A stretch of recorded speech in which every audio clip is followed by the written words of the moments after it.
Yeah, I've got an interesting story for you today. Before most people had ever heard about email, I had a really tech savvy boss, and he called me into his office to show me a new program he had on his computer. I remember it. It was called Elm, ELM, which allowed him to read and send electronic messages between different computers. He was so excited about the prospects.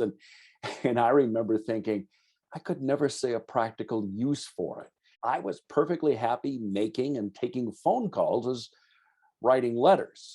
Well, it wasn't long before I had my own personal email account, and my email box was full of messages.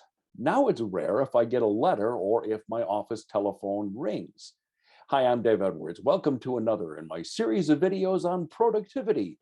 Today, we will take a look at how you can best manage your email so it doesn't bog you down. I post videos like this on a regular basis. I would ask that if you like them, you subscribe and hit the like button below. Michigan State University professor Russell Johnson examined how email has become a distraction to most workers. He found that employees spend more than 90 minutes every day, or 7.5 hours per week, dealing with these distractions. As he wrote in the Journal of Applied Psychology, like most tools, email is useful, but it can become disruptive and even damaging if used excessively or inappropriately. When managers are the ones trying to recover from email interruptions, they fail to meet their goals. They neglect their responsibilities. Their subordinates don't have the leadership behavior they need to thrive. I hear the frequent complaint that there are too many emails coming in every day, and that filing them into different folders and responding to urgent ones takes way too much time. Many productivity experts advise that it's important to empty your email box every day. While that task may sound overwhelming, it is easier than you think and remains an essential element of your productivity journey. Let's look at some ways of best managing your email. First of all, set aside about an hour at the beginning of your day and at the end of your day to review your email box. You can't and shouldn't respond or react to every email that you read. Instead, what you're looking for during these periods of time are genuinely urgent items. These might be related to decisions you have to make, the information you've been seeking, or possibly something from your boss. Resist the temptation to act on every email. All that will do will be to distract you from the tasks you had promised to complete that day. Take care of the landmines and file the rest. Professor Johnson notes, so not only are managers not managing, but they're also focusing on smaller tasks for the sake of feeling productive. Once you've decided to go through your inbox, you have to decide what to do with those items that you just can't delete. I don't advocate an intricate system of email folders.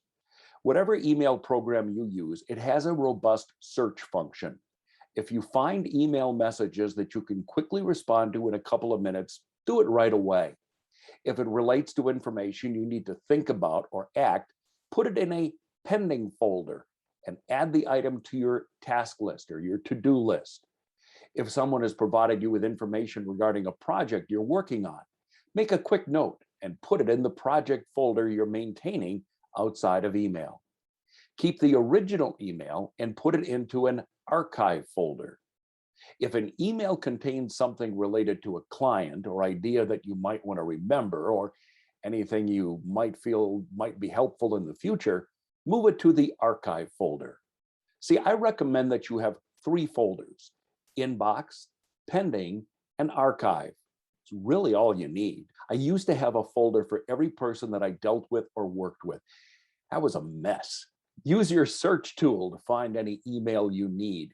Filing into separate folders takes too much time and really has very little payback. As someone once told me, if you happen to trash an email that you need later, there's a good chance that someone else will have a copy that they can send you. This is my email triage chart. As you can see, I batch read emails about 2 times a day. And when I do that, I choose one action for every email that I open. I act and respond to urgent items. I act and respond to quick questions. I file to the pending folder anything I'll need to work on before responding. And I'm going to make a note of this on my to-do list so I don't lose track. And finally, another option is to file to the archive folder if no action or response is needed, but you feel the information might be needed in the future. I do a block of time every day to work on my email. And that means I really dig in and I spend a couple of minutes responding to people because I do want people to know that I am responsive. And I do tell people I try to get back to them within 24 hours whenever possible. The benefit of reviewing all of your emails every day is so that nothing gets lost in the backlog on hundreds or possibly even thousands of emails in your inbox. Your inbox should not be a collection of a combination of read and unread emails. When you implement this strategy, you will likely run into a colleague who might complain that you don't respond to his or her emails quickly enough. Because so many people read emails as almost as fast as they come in, we've created a culture of immediate responses. That does not have to be your pattern. There's no law saying that you have to immediately respond to an email. The exception, of course, is if your boss requires it. Once people around you realize that you will review and respond to their emails regularly, they won't expect an instant response. If a matter is urgent, encourage them to call you, or if they're, somewhere else in your office, just wander down to your office and talk to you about the item. When you respond instantly, you get distracted from your projects. You may make others happy, but you'll make yourself miserable and less productive. I'm a student of productivity. I always want to be as efficient as I can, and then I like to share what I learn with you. So I ask that if you like this kind of content, you subscribe to these videos. And by the way, I have researched what I found to be the top 20 productivity tips, and I've put all of it into an ebook, which I would like to send to you absolutely free. Just email me at daveedwards@outlook.com or go to my website, daveedwardsmedia.com, and request your copy. I'm Dave Edwards. Thanks for joining me on my journey to productivity.